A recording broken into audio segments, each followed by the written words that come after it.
kumaaf 300 gisee duraa tokko kumaaf 500 turte amma immoo deebitee jidduun gadi buutee jirti booda immoo dabaluu dandeetti dhasuu dandeetti hin beeku amma jira kubbayaa jaha qaba kubbayaan jahanuu jala luguusaa jalatti akkan gooldanii qaba jookin isallee kana jajjabin isaa maasha Allah isinin jaa hunduu babbareedaadha wallahi baay'ee furdaadha kuma furuuf 700 saarbisii jooki tokkoo fi kabshaan dhugaa turee jaa qaba jechuudha kana firee jaha qaba jooki gubbarraa qaba jechuudha dizaayinii isaa kanaaf kana kun akkuma argitan kan kun akkana baqa walumaa galatti saarbisii illee jira kubbayaan jaha jira jookin jira bismillah maashaallah tabarakallah egaa warrati kiyya sinirraa baduu hiyyaa dhiifamaa ni beektanii waan sinirraa badeef wajjumaan itti jirra jechuudha ramadaanni maal fakkaata sin bira nabira bareeda alhamdulillah ramadaanni dalagaan akkamii sagaleen kun irra hin laalina alhamdulillah wallahi sa'aatii rafeettu jechuudha sa'aatii kana akka sa'a 3:02 ho'i ganam bakka onnummaa fedhe agalu jedhe wallahi laazim baay'ee biizii ta'u irraa ka'e fuula keelaa akkana ta'e irra gaara fuudhamu hojii olii gadi biizii ta'uu wanna biraa dhiisaa wanni nama bira jiraatu baay'ee nama yaaddeessaa wanni sun raawwatee maatii bira ga'u jechuudha ani immoo ni beektanii onlaayinii irraan meeshaa garaagaraa erga jechuudha san erguun asitti immootu meeshaa san qindeessutu jira ajajutu jira dhaqanii fidutu jira mana gahanii sirreessutu jira waa hedduu biizii na godhachuu barbaadeeti sanii fi alhamdulillah meeshaa amma as dhiyeenya kan ijoolleen aspeeza ramadaana torbaan lamarraa dhumatullee guyyaan 10 hafee jira aspeeza naan jedhanii aspeeza san ajajee saniin booda galgala laashuu jedha jechuudha maashaallah haadha rafii jechuudha gara ramadaana kana seene egaa kan isin jaallattu kiyyaa salaamtallee hin daganne assalaamu alaykum warahmatullaahi wabarakaatuh jirtu hordoftoota simbootu hundi keessanuu akkamnaa jirtan fayyaa keessanii alaamanni sa'aanamni keessan dalagaa fi an akkam isin jaa nabira akka dansaadha wallah alhamdulillah isin birallee bareeda kate hawwii kiyyoo maraati egaa itti aansuun immootu ijoolleen baay'een wanni ala dhufee waa 2-3 dubbachuu dhufee yaa'u hujimaan ol qabate jechuu barbaadeeti tokkoffaa irratti warroonni uffata suuraa naa ergi jettan iidaaf jettan ijoolleef jettan jechuudha ani isinitti mee ture guyyaa 2-3 waafee arga ajajan fudhadhu jedhee maaliif biizii nama godha jechuudha hedduu takka ani gizee maraa dhugaa dubbachuuf erga onlaayinii meeshaa kana jalqabee iidallee gizee seensallee gizee bahinsallee ima muddama jechuudha gizee maraa wallahi yoo isinii mijeesse malee ofii kiyya baqa haga guyyaa iftaan borumtaa sanillee oofama namaa olii gadi oofa jechuudha haa ta'uutii hundumaafuu maal jechuu barbaadeeti guyyaa 2-3-4 gale ajaja keessan isinirraa hin fudhadhu uffata ijoollee warri nagaafattan immootu waggaa isaaniitii fi lakkoofsa kophee isaanii natti himtanii haala saniin isinii bita suuraa of biraa hin qabu isiniin jedhee jira fakkeenyaaf ammoonni tokko yoo na bira jiraate suuraa kana kaasee isinitti ergaa uffanni ijoollee na bira hin jiru ajajaan fichisiisa jechuudha kana waan ta'eef suuraan na bira hin jiru akkasumas fakkeenyaaf amma shiitaaf shaarbii tokko ani uffadhee YouTube irratti gadhiisuuf isin suuraa achirraa iskiriinshatii godhattanii akkanatti as ergattaniif jechuudha sababbiin ani suuraa of biraa hin qabneef bilbilli ni guuta waan ittiin wajjannuuf viidiyoo ittiin waraabnaa edit ittiin goona kana waan ta'eef waan guutuuf amma viidiyoo amma haasaa jiru kana YouTube irratti eginni upload naa ta'een booda bilbila keessaa ni haqa jechuudha kaameraa keessa sababbiin isaas ni guuta kaameraan qulqullina dhabaa jechuudha yoo san cadhisanii kawwaa tokko raabillee os keessa kan jiraatu viidiyoo bakka akka badu hin barbaanne yoo ta'e malee viidiyoo YouTube irratti upload godhe meeshaa namaa ta'u meeshaa viidiyoo nyaataa haa ta'u viidiyoo kam upload eegine ta'ee jedhe hin balleessa jechuudha sababbi bilbila qulqullina bilbilanee dhaabamsii irraa hir'isa akkasumallee storage isallee hin guuta waan ta'eef suuraa of biraa qabu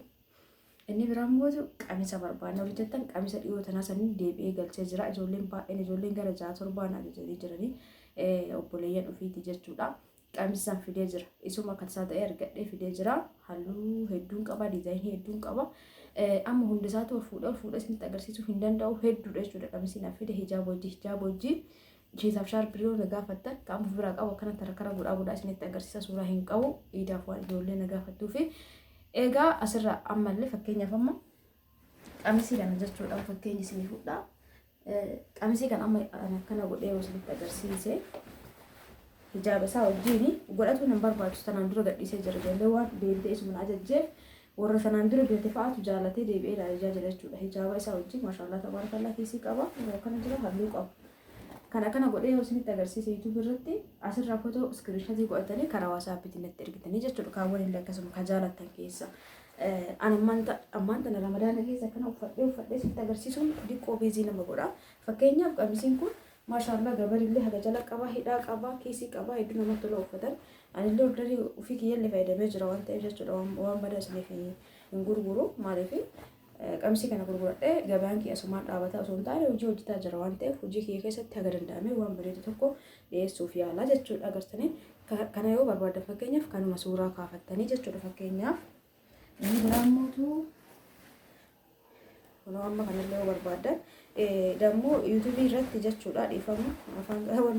jechama fayyadame kanaaf yuutuub irratti gadhiisee jira warri viidiyoo haarawaa amma dhuftanitu yuutuuban argannu jettanii na gaafattanii yuutuubii kiyya maal gootan qubee gurguraan siimbootu jettanii sarchii gootan yoo sarchii gootan maqaa kiyya jalqaba irra piroofaayilii isaa wajjin ol isinii ba'a mata duree 4 mul'isa viidiyoo kan jedhu jira shoortii kan jedhu jira pileeylistii kan jedhu jira shoortii kan jedhu isaan gadi yoo tuttan viidiyoo daqiiqaa tokko qamisii babbareedaa uffata shiitaa jira gadhiisee jira achirraa fudhaa maashaallah laala qamisiin kunis jira qamisiin kun amma bifa piinkii qaba tokkuma ta'ee uffanni isaa bifa piinkii qaba kun harkarraa dhiqoo laastikii qaba jechuudha amma fakkeenyaaf kana hoo jaallattanii jiraattan maashaallah magaalaa hedduu jaalladha iskiriinshaatii godhatanii gurraacha sana illee barbaadan iskiriinshaatii godhatanii jechuudha deebi'ee qamisiiwwan akkanaa ta'ee kaawwa badhaqqaaqii qabu jira fakkeenyaaf amma qamisii sanyii kanaa yoo ta'e ol keessa yoo 4-5 barbaadan wal keessa go'inaa keenya yoo jettanillee haala san illee salphistanii natti himuu dandeettanii jechuudha kunillee amma kan magaalaa sanii seeriin isaa isuma ta'e halluu isaatti warra piinkii foonni of keessaa qaba kireemii adii kana fakkaata jechuudha qamisii gosa hedduu jira amma kana hunda gadi diigee isinitti agarsiisu natti ulfaata shiitaaf shaarbii jirummootu isinitti agarsiisa amma waliin koottaa shiitaaf shaarbii kanallee irra deebiidhaan fidee shiitaaf shaarbiin kun amma ka Dubaayii irraa dhufe kun diriyaa isaa ka Dubaayii amma gosa lamaan jira miti ka jala gubbaa wal fakkaatu jira kunillee shaarbii baay'ee bareeda ta'ee fi kan namarraa hin loone kun diriyaa isaa wajjin kan tiktok irra gadhiisee jira tokko jira yoo jaallattan iskiriinshaatii gootanii natti ergitanii jechuudha amma diigoo jedhee dachaa sun isaa yeroo natti fudhata yeroon immoo ni beektanii akkasitti yeroo sa'aatii kan ramadaan waamee dhalaguu deema gaallee barbaadan diriyaa isaa wajjin diimaadha kunni soo barbaadan gatiin isaa meeqa yoo jiraatan kaamisnitti agarsiisaa jiru kuni diriyaa afshiitiin kuni qarshii 4,000 shaarbiiwwan isaa kanatu wal tarka 3,500 illee na birallee ni jira isinitti agarsiisa jechuudha kunniin 4,000 diriyaan kuni kamiinni yoo jettan diriyaa yoo jennu immoo diriyaa gurguddaa sana warri isin fakkaatu diriyaa gurguddaa sana miti kuni diriyaa shiita jedhama yeroo ammaa namni kamuu uffataa jira jechuudha namoonni biyya keessa illee jirtan yoo jiraattan daawwattan barreessuu dandeettanii akkanatti namni amma maachii ka uffatu jechuudha hordoftoota kiyyaa shaarbiiwwan isaa yeroo yeroodhaan diizaayinii isaa jijjiiramaa dhufa akka shaarbii gatiin isaa sana irratti hundaa'e jechuu barbaadeeti maashaallah nama kabareedaa namni tana kunoo sanyii kanneeniitiin shaarbii kanneen wajjin qarshii 4,000 ka hodhamee hodhamaadha maaliif ijoolleen baay'een nu wodhi waan naan ta'aniif eega isaan na ajajataniin booda wodhuu deemuudhaaf yeroo hin qabu jechuudha kana waan ta'eef ammuma wodheetiniin lafa kaayee hunda isaatu jechuudha amma immoo gatiin dhiqqoo isii qannasu isinitti agarsiisa sababa inni qannasee illee isinitti agarsiisa kanallee barbaadan iskiriinshaatii godhadha fakkeenyaaf kanaan wajjin qarshii 3,000 qofa kanneen wajjin diriyaan isaa diriyaan tokkuma ta'ee kaawwan wajjin sababbi inni qannaseef shaarbiin isaa kuni faashinuma ta'ee kareefii sanirra dhiqqoo ni haphata ni galaan waan jedhu dhiqqoo isii kareefii sanirra ni haphata jechuudha hawwataa fi shaarbiiwwan kun irraa looyaa jalaayyoo waan biraa uffatan malee jechuudha gartanii fi akka bareedu shaarbiitti maashaallah lala waaw uffata kanneen dura fidee jira ammarra deebiidhaan fidee kunniin qarshii 3,000 walirratti fakkeenyaaf kana takka tana lama tana sadii maashaallah tunii fi tunii bunni tunii fi tuni shaarbiin isaa tokko diizaayinii isaa hedduu bareeddi lala shaarbiin isaa dhiqqoo waan haaphatuuf qarshii 3,000 jechuudha sadiin kun sadii gaarfaffaa kun miti sallee diiktana diigee isinitti agarsiisa shaarbiiwwan tun gurraatti illee ni jirti turtii maashaallah akka bareedu namni haphindisii malee jalaan handa dijaabii uffattan maashaalladha kanaafuu asirraa immoo isinitti agarsiisaa jiru hundaa gadi diigee akka isin asirraa suuraa iskiriinshaatii godhattanii natti ergitanii fi kun akka tasaa ta'ee bittinii hodhamne hodha yeroo amma kana qarshii 50 ol dabalee natti fakkaata kashiita yoo dhisifachuu barbaada itti jabaatanii ergitanii jechuudha qarshii laala maashaallah tabaarakallaa hedduus akka babbareedu kunniin qarshii 3,000 qofa kareefi 4,000 Shiitaaf shaarbiin biraan mootu isa kanneeni. Amma isinitti agarsiisu kanamaaf taa'e kanneen jechuudha. Ka baay'een keessan warri godhataa jirtan akkasumallee warroonni biyyoota garaagaraatirraa simboo ayyaanaaf nu gayaa warri yoo ba'annee warri Awurooppaa keessa jiraatanii biyyoota gurguddatan keessa warri naan jettan poostaa qabaatan torbaanitti isinii gaha. Taan immoo waan ayyaanaan wal qabate allawaalamii garuu tanaan dura ergee gaafa torbaanii bira ga'ee jechuudha. Namoonni barbaadan waan barbaadan isirraa warri godhatanii lakkoofsa poostaa keessan adireesii keessan wajjin na barreessitanii torbaanitti isin bira gahaa jechuudha. Yoo warri godhatan waaw maashaallah akka bareedu ilaalame. Warri ergeef illee jira. Kanamatti illee ergee jira. Ka poostaa illee ergee jira. Poostaan torbaan tokkotti bira ga'een isiniif jira. Isinillee ka carraa keessan ayyaana waan ol qabate irraa hin beeku garuu ergee torbaanitti bira gahee jira. Kun ammoo irratti maashaallah akka bareedu ilaalame. Waaw kuni ka baawonii wajjini baawonii isaa wajjin shaarbii isaa akkana jira. Ni beekan jedheeti yaada. Halluu shamuu meeqa qaba? Kuni halluu gurraachaani. Kun immoo halluu kireemii fi gurraacha of keessaa qaba. Shaarbiin isaa wajjin illee jechuudha. Shaarbii isaa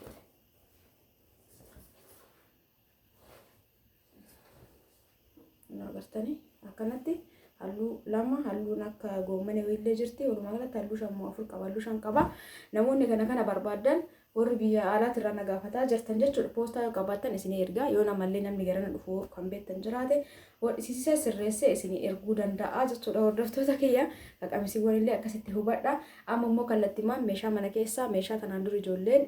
birrii ergattee yookaan maallaqa yookaan qarshii ergatanii garuu immoo sababa an aspeezatti godheen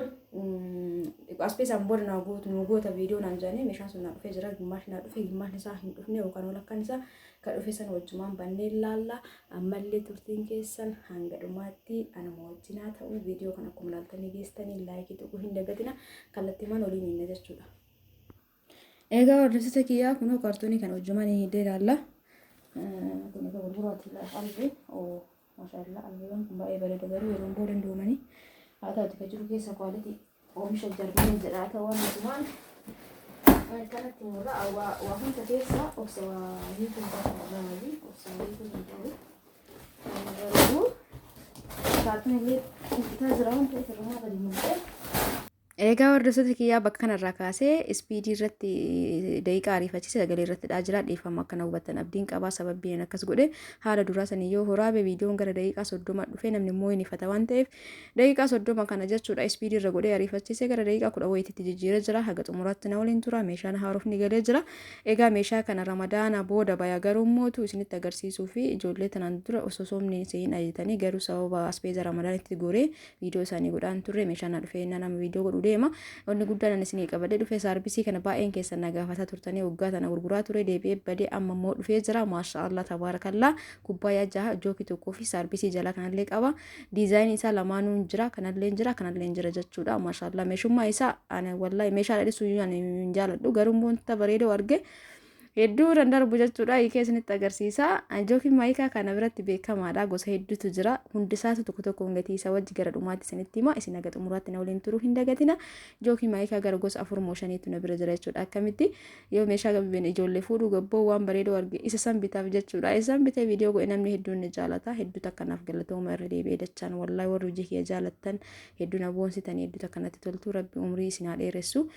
Warri meeshaan irraa bitatan hundi keessanii warri na hordoftanii jechuudha. Jookii agartanii kubbaayaan baay'ee bareeda diizaayinii isii kwaalitiin nati isii furdinna isii anatu beeka isin caalaa jechuun anatu beekoo isin hin jedhu natu bira jira harkaan qaqqabee argaa jira jechuu barbaadeet malee waan biraati miti.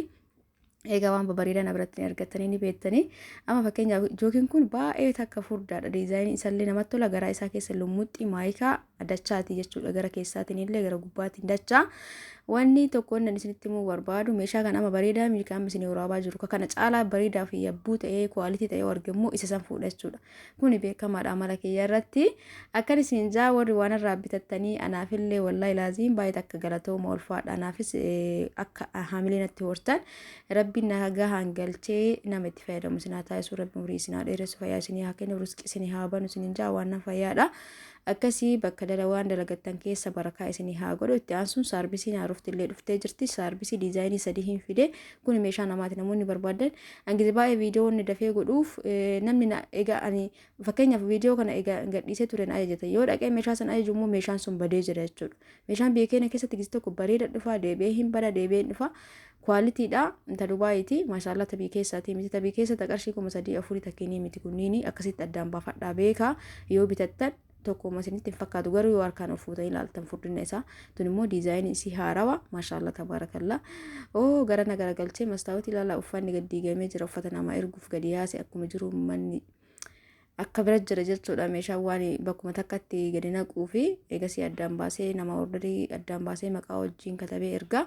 Diizaayinii tanaan jirti diizaayinii duraaniitti illee dhuftee jirti deebitee saarbisiin geengoon takka illee dhuftee jirti feermuuzii warqaamman baay'ee takka qaala'ee jira wallahi baay'ee takka jechuudha 8,500 jedhanii sirra sanittu naan dhufne ajajee ture kanama sadii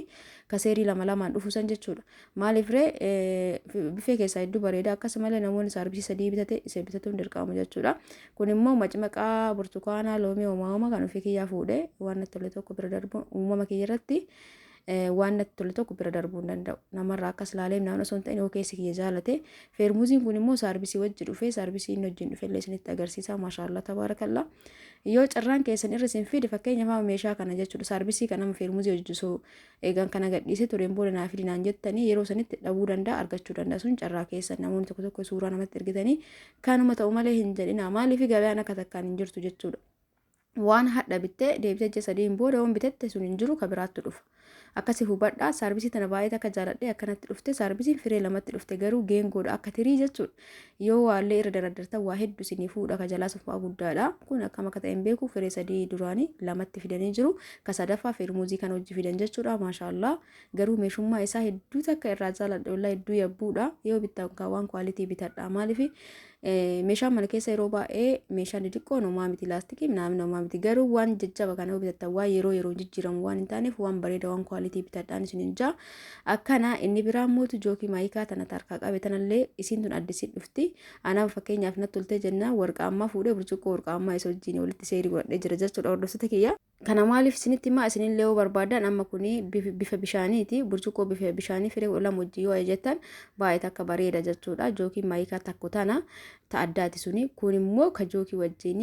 maashaallah kunoo maashaallah tabaarakallaa kun saarbisii hin qabu jookiin isaa garuu baay'ee yabbuudha burcuqqoon isaallee yabbuudha burcuqqoo isin jedhu ka maayikaati akkuma suurarraa kana luka jedhallee akkanuma qaba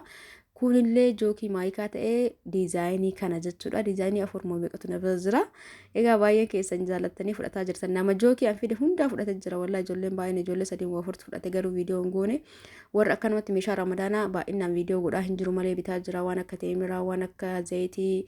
misira buna sukkaara kana jechuudha baay'inaan meeshaa xixiqqoo waan ta'eef viidiyoo godhu natti hin tolu akkasuma ergaa jira isa biraan immoo meeshaa bunaatii fi jookii maayikaa kana ijoollee hedduun irraa already godhatee maatii ofiitiif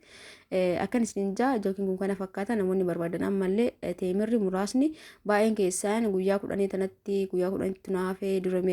maallaqa hin fudhanne damuuza amma fudhadhee danda'ama hojjettan mirga keessan guyyaa 5tti illee maatii keessaniif ergitan rakkoo hin qabu jechuudha teemira illee warri masgiidaf nagaafattan anarra amma teemirri dikoosii gatiin dabalana fakkaata garuu na bira fireen 5 mojaan jira waan ta'eef gatii duraatiin fudhachuu dandeettanii kaartoonii jamoo 5tu na bira jira akkasumas zayitii warri barbaadan bunaa sukkaara wannu kamuu yoo barbaadan karaa wasaappitiin koottaa osoo ramadaan jala osoo jalan gahin jechuudha jookiin sun seetiin isaa akkasuma saarbisii qabaa gatiin isaa xiqqoo isin qaalaa malee namoonni meeshaa gatii himtu jettan meeshaan yeroo ammaa gatii himuun nama saalfachiisa wallahi waan biraatiif miti anni beektanii duraan gatii wajjin gadhiisa garuu amma hedduu nama saalfachiisa hadha gatii jookii kanaa yoo isinitti hime guyyaa 3-4 booda bakka san hin jiru jechuudha namni immoo ka duraa sallaalee yoo namatti dhufe hedduu takka namoonni jedha egaa meeshaa kana hunda ganaa akkana gadi baasee isinitti agarsiise kaartoonitti rarooedha hundi keessanuu laayik sheer gochuu hin dagatinaa saarbisii tanaa fi feermuuzii tana abbaan carraa tokko dabiliin jira waan ta'eef tokko kun gurguramee jira akkana tokko kan banamee gara keessaatiin ni jira namoonni barbaadan fudhachuu dandeettanii waan kwaalitii waan bareeda akkana viidiyoo kiyya subscribe youtube kiyya subscribing godhin subscribe warri laayik sheer godhin laayik sheer gochuu hin dagatinaa oolmaa keerii isiniif haa taatu hundi keessanuu bakkum jirtanitti warri waan kana barbaadan meeshaalee mana keessaa asfeeza ramadaanaa uffata shiitaaf shaarbii warri barbaadan karaa wasaappitiin koottaa lakkoofsa kiyya kunuu asirra isinii kaa viidiyoo haga xumuraatti dhageeffachuu hin dagatina warri lakkoofsallee nama gaafattan jechuudha. akkasii hundumaafuu laayikitti qo'a. Subscribe warri goone subscribe godha. Hedduu isin jaaladha. Hedduu isin kabaja. Oolmaan kun oolmaa keerii isiniif haa ta'u hundi keessanuu bakka jirtanitti jechuudha. Namoonni waa barbaadan karaa WhatsAppitiin hedduu jechuu hin dagatina. Akkasumas waan irraa dagadhe tokko asbeeza Ramadaanaa ammallee horii nagaa fattanii niyyaa qaba masgiida horiitan ta'e mirni jira na bira. Kaartooniin shammoo jahanne jira. Namoonni barbaadan koottaa fudhadha. Akkasumas bunaa sukkaara zayitii warri barbaadan warri nagaa fataa jirtan rakkoon qabu isin erga jechuudha. Kanaaf karaa keessatti na dubbisa. Hundi keessanuu like share gochuun akka hin dagatamne bye bye.